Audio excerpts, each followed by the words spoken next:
23553 Vista Vicente in Ramona. I'm going to go ahead and start here on the side of the home. I'm starting here because of all this discoloration on both the fascia and what we call the shadow board there. That means a lot of water is getting onto that shadow board, and my guess is that most of it is going to be rotten when we re-roof this house. And there will be an option to actually just take it all off and not replace it to save a little bit of cost. First thing I do when I inspect a roof is look underneath the eaves. I'm looking for any water staining or discoloration or drips. And I see a lot around the edges on this home. And so I know the edges are failing really, really bad. We can see the drips coming down the window, the discoloration on the stucco.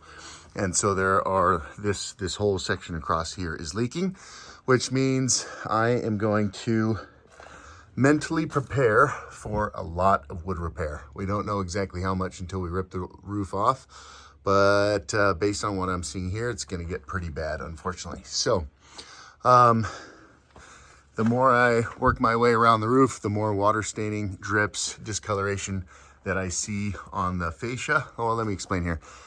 That piece, the big piece is called fascia. This is starter board, and these are rafter tails. And then underneath the tile is your plywood sheathing.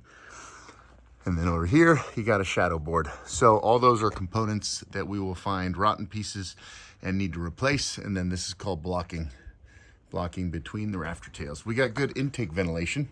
Exhaust ventilation up high on the roof is pretty poor on this house. And so we are gonna dramatically improve that. That'll keep the house a little bit cooler in the summertime and keep moisture out of there in the wintertime.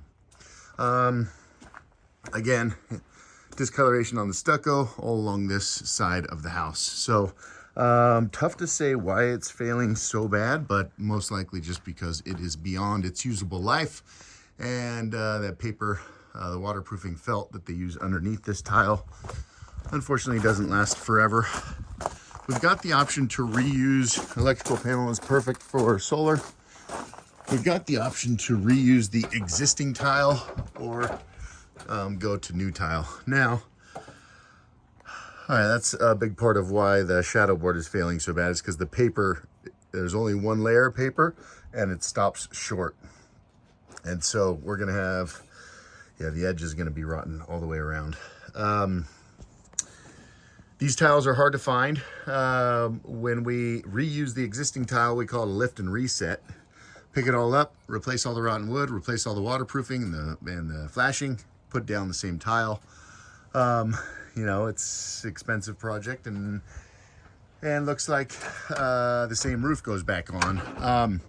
And so I like to encourage homeowners to go with new tile. You can change the look of the house and get a brand new product up here, but obviously there is a price increase. We know it's the original roof because it doesn't have drip edge, it doesn't have bird stop, and the valleys are really, really tight.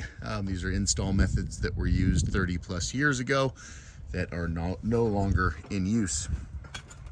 Surprisingly, I've only found a handful of broken tiles. So these tiles are pretty strong. They're made out of concrete. A lot of homeowners think they're clay. There's a cracked one there. I think I saw a few more cracked ones around the roof. What happens with these tight valleys is that you can see all that buildup in the valleys, and that diverts water in ways it's not supposed to go. We see that this roof originally had what we call mortar flashings. Those are no longer in use. They failed after 20 years or so. It looks like the majority of some of your flashings, some of your flashing have been replaced. Typically when we see copper water lines going up to the roof like that, that's for an old school water heater system. And this one doesn't look like it was ever used.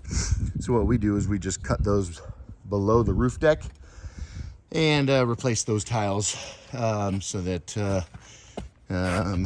basically you don't want unnecessary penetrations coming up through your roof. I moved this tile over here just so we can get a look at what the waterproofing felt looks like underneath there. And sure enough, it's long gone and no longer waterproof and needs to be replaced. We should be able to reuse these, what the heck do we call these? Call them solar tubes. Should be able to reuse those. Those appear to be in okay condition. If not, we just charge for the cost of the new units. You can see all the moss build up on this roof, and there is, of course, an option to put this roof back together with these tiles, and then power wash all the moss off of them. Over here on this side, you can see much less moss because it gets a lot of sunshine over here. And yeah, it looks like those trees don't throw any shade until late in the day. And we'll load up our solar over on this side of the house to avoid any shade from those trees.